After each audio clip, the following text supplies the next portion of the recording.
Brian Greene, Optimal Happiness Guy, is a Renaissance man, a part of the Talented 10, published author of Amazon's number one new release, Optimal Happiness, Love Ain't Never Been Enough, certified holistic coach at Becoming Enhancing Growth, LLC, entrepreneur of Body Goals and Scale Hacks.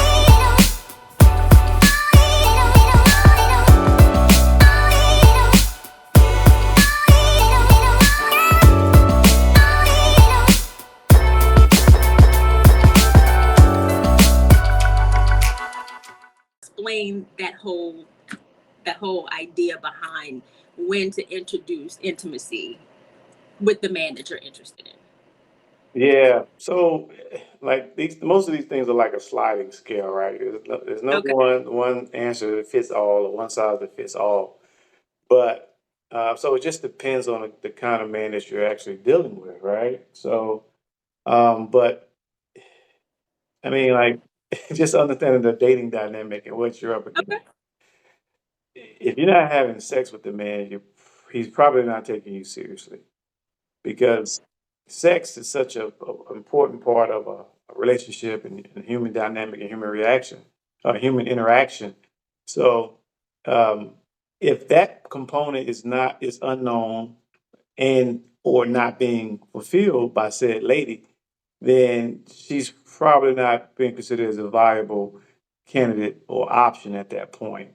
Um, you can learn certain things about her, and those things may be, I guess, important. But without the sex component, sex dynamic, you don't have enough information most of the time to determine if she is somebody you want to take seriously in a committed exclusive relationship standpoint, if that makes sense. So that's kind of like where the rubber meets the road. Like, because if you're with a woman that has a lot of great qualities and characteristics, and then the sex is just trash or unacceptable, then she's dead. She's dead in the water right there. So you have to learn that part and then put it with the other parts of her to have a more complete picture of who you actually would be in a relationship with. So that's usually kind of how it works. Now, um, men at the top of this thing, that's pretty much comes standard, right? Ain't nobody, Okay. ain't nobody That waiting. was gonna be my second question. Are we talking about your typical, maybe your average guys, or are we talking about those high earners that you guys talk about? Yeah, well, that's why it's important to learn the different kind of men out here, what they want, and what it would be like to interact or date these different caliber of men in these different tiers. So the men at the top of this thing, it's not much waiting. You have to show up, show out, present your best self, put your best foot forward, push all your chips in, go all in immediately, right? To get a shot at it because there's mad competition out here. He has a bunch of options. They come dime a dozen. You probably heard that in some of my other videos. And either get out or lay down, so to speak, right? Then you got men that let's take the men that are at the bottom of this thing, right? They don't have as many options or good options. And so they're more, I guess, patient and it's not as important for you to have sex as soon, as early as you would a guy at the top of this thing because the competition level is different. Those women that he's coming in contact with, they still playing those games like 90-day rules and just waiting and all that type of stuff. Like trying to make him prove something. The men at the top don't really have much to prove. Like his body of work and who he is and what he stands for kind of speaks for itself. So it's a slightly different dynamic depending on the kind of man, the caliber of man that you're interacting with. So that quality of man doesn't. Okay, so let's go back because I've heard men say if a woman gives it up too quickly, they question the type of woman that she is. Is she a respectable woman? So what I hear you say is that the men at the top really don't care about your virtue, so to speak, or your respectability factor. Am I misunderstanding you? I mean, they care, but it depends on what type of activities they place in those virtue or respectability factors, right? Sex may not be one of them. Like in his mind, that may come standard. If you're interested in me and you're looking to fulfill my needs and make me happy, I want sex. So either you're doing that or you're not. So you're either fulfilling my need or you're not. You're either a big enough asset to me or you're not, right? So Right. it's not a matter of respect. I don't think it's viewed that way when that pretty much comes standard. So uh, that's kind of the Old Testament, right? Right. The New Testament of things is it's a mad dash for competition for men, especially good men, men at the top, and women outnumber men. So with that being the case, you have to bring it, and your opportunity is very finite to show up, show out, and impress this man at the top. So if you withholding some things, it doesn't usually bode well for you, right? Now, but the caveat there is it depends on how it depends on the woman, right? It depends on how attractive she is. So if all things are considered equal with this woman or these women, and one is having sex and one is not, the one that's not having sex is probably going to lose out. But if things aren't equal, let's say the woman that's not having sex is a dime piece, and the one that's having sex might be a seven. That dime might be able to hold out, or not be so quick to have sex, and he may allow that because of her other assets that she brings to the table. So it's a sliding scale, and it just really depends on each person, the people involved. Okay. Which brings me to my next question. Okay. So I remember Kevin Samuel saying one time, he would ask Godfather. women, yeah, the Godfather, he would say, he would ask women, are you currently being vetted by a man of quality for marriage? And so one of the things I asked you the other day was I'm noticing that men in certain ranges, like you said, the down here, sort of like, and then the upper here, and of course, we're not speaking down on any male, but just from a where you are, your status wise. It seems like you've got the lower ones that may call you all the time. He may take you on a couple of dates. You may spend more time with him. Wherein the guy who's maybe higher up on the scale may not call you as much. He may not date you as much. I'm noticing they date completely different.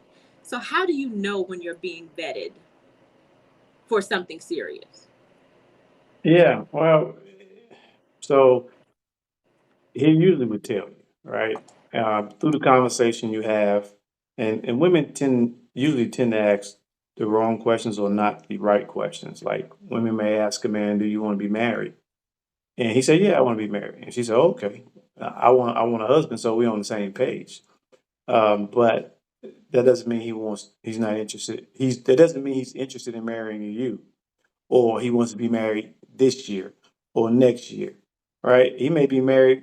He may want to be married 10 years down the road. But you took him saying, "I want to be married." It means pretty immediate, right? Um, but to answer your question more specifically, when a man at a certain level is actively seeking a wife, he has no issues with telling you, I am looking for a wife. So I meet women and I get to know her to see if I want her to be my wife. And if he's dating you, he would have no problem telling you, I am vetting you. I'm actively vetting you to be my wife. And if all goes well over this short amount of time, I will marry you. It's not a lot of games. It's not cat and mouse. It's no deception. He's probably not dating multiple women. He picks one of high quality and he gets to know her. And he has every intentions on marrying her, considering or barring something doesn't go wrong or he find out something that's just like a deal breaker for him. So it's pretty clear. So if a man doesn't let you know that, he's probably not vetting you to be his wife, and he's probably not serious about getting a wife or finding a wife in that moment. Okay, which leads to, since most men are fall into the category of not currently seeking a wife at that time, but we all know that men wake up some days and they go, oh, you know what? I think I want to get married. And within 6 months, they're married. So how do you put yourself in the position to where when they are ready, you're the one they go to? Yeah, like you got to put your best foot forward, right? That's just what it boils down to. Women are so risk averse. I've been learning women are risk averse. Women want guarantees. They want a Right. guarantee. If I do this, this, and this, I'm going to get this result. But you don't, there's no guarantee on results, right? You have to assume that risk. You know, the football coach said, "No risk it, no biscuit." And the higher the risk, the higher the reward. So you have to go all in and put your best foot forward, make yourself an asset to the man, ingratiate yourself with him, learn him, become engulfed with him and what he does and his purpose in life. You got to understand that it's very important, a man's purpose. And just understand what comes along with this kind of man that you're dating, right? Mhm. And it's not going to always work out for you. And you can't take your ball and go home, right? I, I didn't work out. I'm sad. I'm That's what I heart. want to do. I want to take my ball and go home. Yeah, I'm hurt and you're never going to win. You take your ball and go home, right? So you have to get back in there. You got to dust yourself off, lick your wounds, ice up, come back better, stronger, learn from the last situation, and just improve yourself, right? Do the work like I talk about on every YouTube that I make. Do that work, and hopefully it works out for you the next go around. But if it doesn't, can't take your ball and go home. Like this is the game of life. It don't always work out, man, and but you learn and hopefully you improve and become better. And the better, the more improved the person you are, the better people you attract, the higher quality and higher caliber men that you're gonna attract. And then when you attract him, you gotta not make the same mistakes you made last time if you did make some. And that's just kind of how it goes. You can't be risk averse. You got to have some skin in the game. Okay, but you're still being very vague on what are some of those things that you're saying, okay, be an asset to him. Okay, well, this type of man, you may ask him, is there anything I can do for you? Oh, no, I'm fine. And anything you may try to do, they make it very clear that they don't need you or anybody for that matter. So, how do you penetrate that and become an asset to this man who's not really opening up or who doesn't seem to need you for anything? Well, I mean, anything is, like Yeah. he needs you for something. If he likes women, he needs you for something. So your job is to find out what that is. See, the issue is women want to be, I guess, valued in certain areas. And, like a lot of women out here, they want their mind to be respected, their thoughts, their opinions, and things of that nature. He may not care about your thoughts or your opinions, but he cares about something that a woman brings to the table. You got to find out what that is. If that's sex, if that's nurturing, if that's whatever, cooking, cleaning, organizing, uh, learning about what he's interested in. If he likes the Panthers, find out who the Panthers head coach is. Find out who the quarterback is. Find out who the general manager is. Find out who the owner is. Find out their record from last year and have a conversation with him about the Panthers. You have to become interested in some of the things that he's interested in. So he starts to value you outside of the ordinary things that he values in a woman. And once you show and prove that you are an asset or valuable in those areas, then he may cover that in you. But starting out, you got to, if like you said, he's told you, I don't need any help in this area. All right, well, Yeah. leave that area the hell alone. Don't force it. You're just gonna get on his nerves and becoming a nuisance and annoyance, and then he's gonna get rid of you, right? So Right. you got to figure out, all right, so how can I help? How can I be an asset to this man? And you got to dive in. It's different for different men. I wish I could tell you, all right, you do these 5 things for every man, and they're going to love you for it. But men are different, slightly different. But you learn these different men what they like, what they want, and how to be an asset to them, and hope for the best.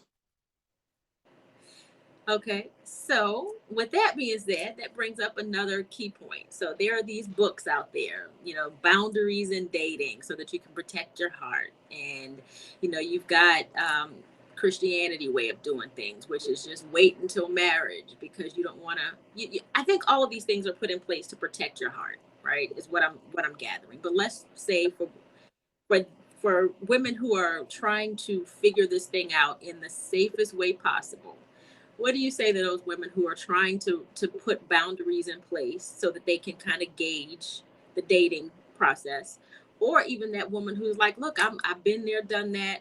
I'm going to do things God's way this time. I'm going to wait for God to send me a husband, and I'm going to wait until marriage this time. What do Wait, you say to those wait until marriage for what? for sex? Yeah. Yeah, like, hey, you can do whatever you want to do, right? But there's Right. consequences of whatever actions you choose to take. And that's the Old Testament, man.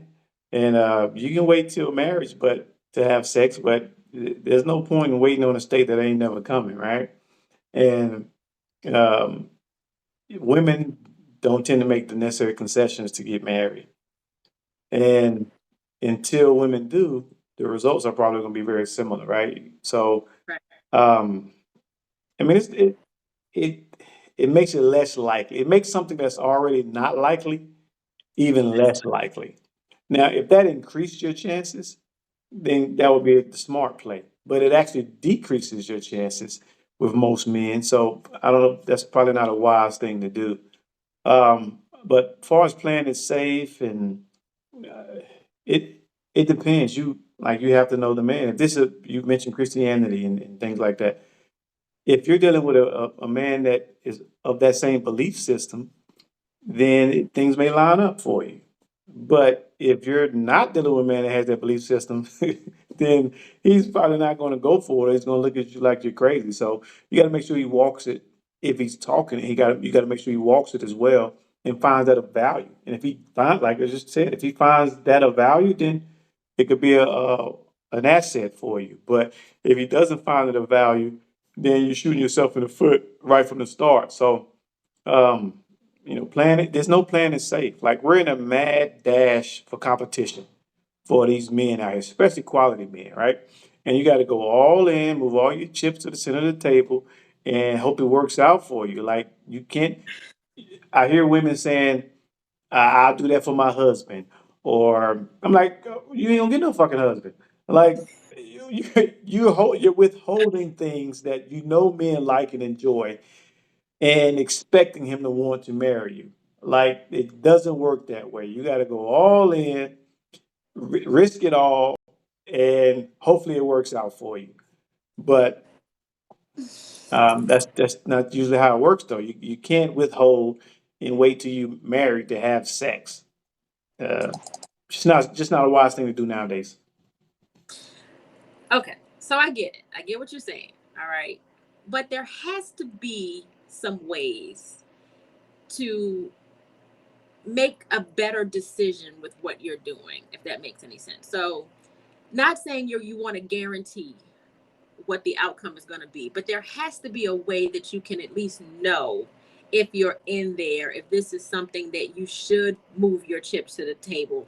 There has to be a way you can vet him to see where you are in that area before you start throwing yourself in there, because if you do this every single time, women are emotional. So can you imagine how many heartbreaks you're going to have before this works, if it ever works, when you don't even know if it's something you should be doing from the beginning? There has to be a way that you can somewhat protect yourself in this particular mad dash, as you say.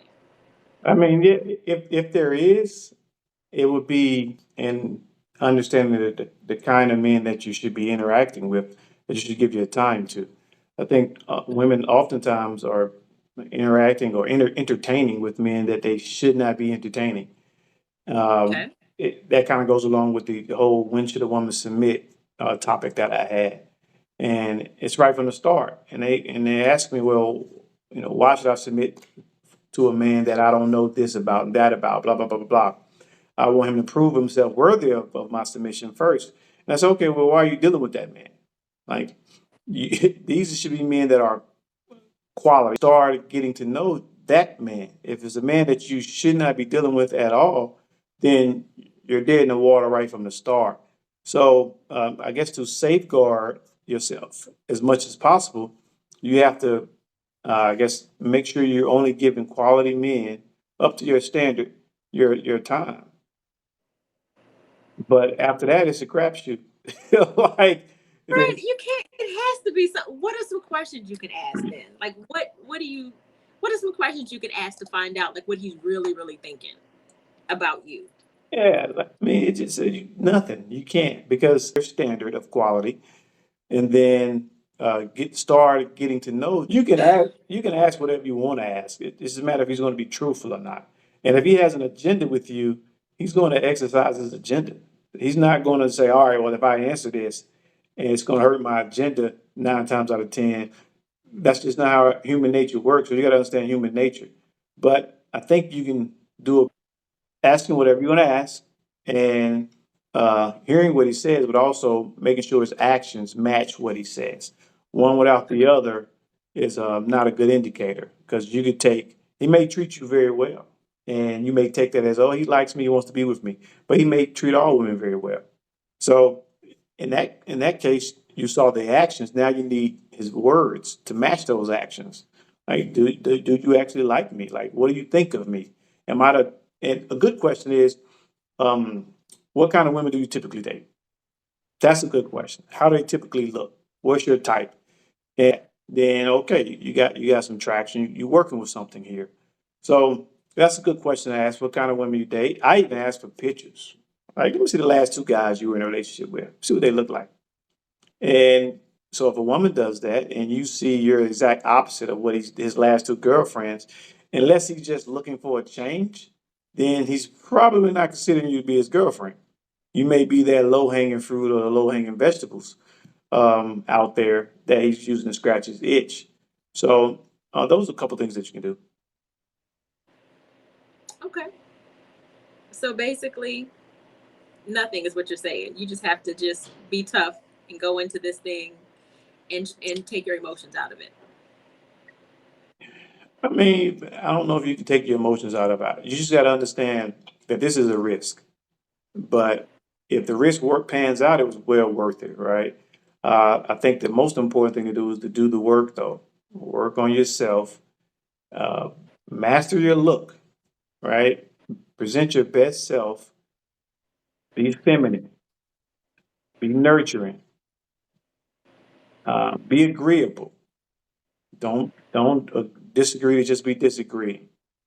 Uh, men look for women for femininity and that feminine energy. And we do the fussing and cussing and arguing and all that stuff with the boys, with the fellas. We don't tend to want to do that stuff with our lady friends, uh, in most cases. So just be those things. Learn what men like. You have to have a huge data baseline of what men actually like, and then you can measure yourself against those things to see if you are those things, and if you're not, then become those things. I find it interesting that so many of these women, the independent women of sorts, these feminists, they will get their bachelor's degree, get their master's degree, get PhDs, get these certifications, put the time in and work to climb the corporate ladder, but they will not take 1 year to go take a femininity course, to go see a mental health counselor or some type of therapist to work on their mental, right? 6 months to a year of that changes things. And learning the different types of men that are out here changes things for you. Women are often looking for men that aren't out here or that are rare. And they don't know how rare these traits and qualities are in men. So they treat the rare man like he's just a regular old average Joe. And that's not the wise thing to do. So just spend that time learning and gaining knowledge. It just doesn't work the way most women think it works. And most women's understanding of what kind of men are out here is usually off base. Even when you ask a woman what qualities do you want in a man, and they say, oh, they just start rattling off things like things I hear, uh, decent looking, decent to good looking. They usually say a certain height, right? Um, dress nice, uh, ambitious. They love throwing that six-figure term out there. Um, good in bed, right? Has swag, a leader. Just and they think these are just nothing. Like they think this shit grow on trees with men. Like those characteristics that I just mentioned that women talk about they want, those things are rare. You don't get all these combinations of things in a man. And if you do, he's probably a rare, high quality, high caliber man. So they just need to understand what's out here, and then they can adjust from there. Gotcha. Oh, last question. So Mhm. you've often said you have to know where you fit in the market. How does a woman find out where she fits in the market? Yeah, Other absolutely. than your ad. Finding out where, like, to know if you can get the type of man that you're trying to get. Yeah, this is the most difficult part, right? So Yeah. you gotta first of all you gotta learn the market. Like what is out here? What are men getting? What are men getting? Um, that's a good place to start. And then to find out your market value, you you can go through an exercise. You can ask men that you know to explain it to you. Your ranking. Then, but you got to be careful with that because some men don't want That's to. what I was about to say. Some You know, men, that few men will be honest about that. right? But you got to find somebody that you think will be honest about it. And one of the most important things is you want to ask men the caliber of men that you're interested in. Like you start asking these simps and some of these other guys, they're just gonna give you bad information. So ask a few that you know. Um, it's also helpful to ask men that you don't know, and you can get on whatever social media, Facebook, Instagram, LinkedIn, whatever, and ask the caliber of men that you would like feedback from, that you would be interested in getting to know or dating that kind of man. And it's more likely a man that doesn't know you will be more honest with you sometimes than men that actually know you. Now, if you got a few straight shooters, around you, then you can feel pretty confident that they're gonna tell you like they see it. But if you don't, then you can take that information with a grain of salt. But the point is, say you poll 100 men and you get feedback. It's going to be a common theme developing, whether they're ranking you, right? If they say you're 7 or 6 or whatever, you have a good baseline there to kind of understand. All right, this may be what I am, uh, and then based on there, you can make some adjustments um, with understanding your marketplace value, and now you have information on the actual market itself. Then you couple that information with the the kind of men that you want, the different kind of caliber of men that are out here, men at the top, men in the middle, men at the bottom. How are these men different? What do they want? What do they look for in a woman? And then you have to ask yourself, am I those things? And if you're not those things, then guess what? Your chances of getting the man at the top are slim to none. Then you look at the guys in the middle. He wants men in the middle want these things in women. Am I those things? The answer is yes. Then cool. That's probably where you are. You can probably grab one of those men. But if the answer is no, then you got to go down a little bit further. And those are those concessions that they'd rather stay up there in their mind. I'm up here and get nobody. And then they be by themselves in their 50s and 60s and later in life. And it's just not a good thing to see. Well, I think you've answered it. I guess we could always go round and round and round, but I think you pretty much hit all the questions. And I guess what I'm gathering from this is, we need to go out there and poll men and find out exactly kind of where we stand and get to know the men that we're looking for or we might be interested in, and Yeah, go because go all in. because it's been a disservice all this time, all right, to the women. Women were Yeah. taught to believe men should pursue them, and men still do, but they didn't. they weren't taught the sense of urgency that it comes with finding a husband or a Yeah. man. So, with that being the case, many women never really learn what men like. They were taught what men should like or how men should operate, but they never really learned what men actually like. Now, men learn what women like from a very young age. That training starts when boys are 5 and 6 years old. You Yeah. know, we learn. So we learn. Women don't learn that. So that's a good place to start. And then hopefully the results will follow. Well, not only did we not learn it, but somewhere in that dynamic, things changed in our lifetime. Um, it used to be, we were taught we were the prize, and you will still have women telling you that you are the prize. Girl, he's supposed to earn you. He's supposed to do this and do that, and men stopped doing that.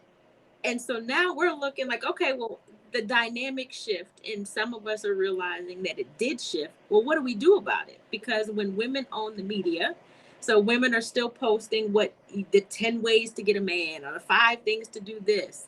And then you're thinking, okay, well, I don't understand what's going on. So the only thing I have left is to go to God. So now I'm going to take the biblical way. And God said he's going to send me the husband, according to what Christians believe. He's going to send me a husband, and I got to wait. And now you're like, well, that's not going to work because men aren't following that program. So now we're out here going, if you happen to be in your 40s and you're educated, you're a pretty decent earner, you're just screwed. It's it's a really sad place to be when you're, and I think why a lot of women in our position are so mad, or we're so mad at Kevin Samuels, is because it wasn't that it wasn't true information, or even the things that you say. It's not that it's not true. We know, we can, in the back of our mind, we see what's going on. We know you're telling the truth, but it's so scary to realize that this game changed and we don't have the rules. So how do you change and how do you learn when you're at the end point of this game, and you just have to accept it? Are you going to figure this out, or are you going to be alone? And that's why I think a lot of women are bitter as well, and they're just saying, we don't need a man. I'll get a cat, I'll get a dog, and that's fine, because I don't know how to do this. It's way too complicated, and men are not telling us what we need to do. And so we're just expected to just give, and give your body, give your time, and all of this stuff, and get nothing, and hope that he pick you. And then some of us keep getting, other people are getting picked over and over and over. So it's a very tough position to be in. And I just hope that we can come together and figure out how to merge the gap, because I see men are not changing. They're like, look, we just want what we want, and we'll go to another country if that's what we have to do. We're not changing. We're not budging. And the woman is kind of going, but I don't even know how to change to get or to be what you want. We didn't grow up with fathers, most of us in our generation. So when you're talking about learning men, hell, a lot of us didn't see one until we got to college. So it's a very, very difficult, scary position. Well, that be it as it may, you still have to do. See, and I was asshole. You still like, okay, I get it. It's scary. Okay, then what you Yeah. gonna do about it? So you gotta That's why learn I'm asking you. And we had a whole 36-minute conversation, and we still don't know what to. how difficult it is and why and all that.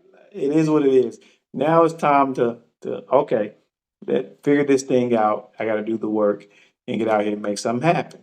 So it's some steps, and we can keep having conversations and talking about it, and figure it out together. But the work has to be done, no matter how you slice it. Or you can just get a cat. You can, but don't nobody want to do that. Cat and batteries, that fixes it all. Yeah, until you're 65. Then what? And Well, we didn't even talk about the economic side of not having a mate.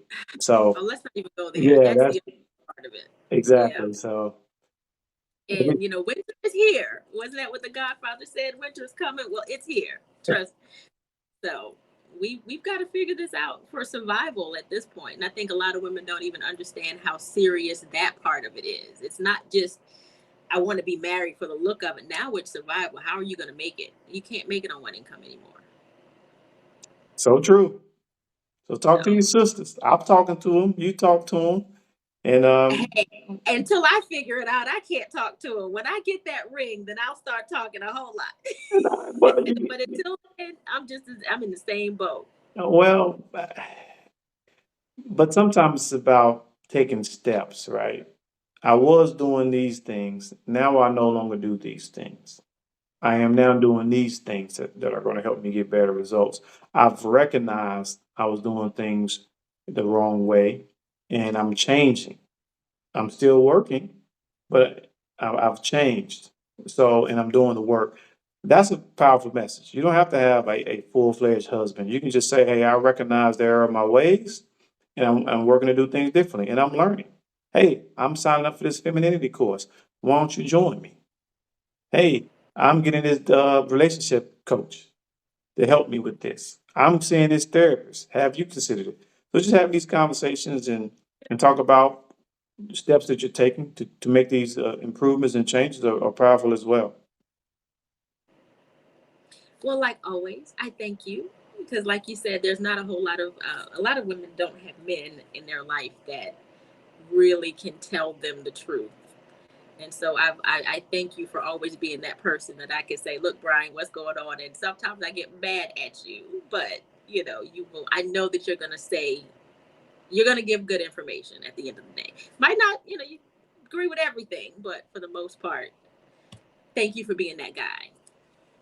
Hey, the more you disagree with, the more I can help you. That's just how it is, man. So it is what it is. It comes with the territory. Yep, it does. Well, that's all I had for you, Brian. All right, all hearts and minds clear, then we're good here. I think we're good unless anybody has some questions that they want to comment and ask you while we're on. I think we're good. Yeah, Until I wake up tomorrow and think of something else and dang it, I should have asked him yesterday. yeah. Well, we can do it again anytime. So I appreciate your questions, and we keep doing the work. All right. All right. All You right. have a good night. You All too. right. Brian Green, Optimal Happiness Guy, is a Renaissance man, a part of the Talented 10, published author of Amazon's #1 new release, Optimal Happiness, Love Ain't Never Been Enough, certified holistic coach at Becoming Handsome Growth, LLC, entrepreneur of Body Goals,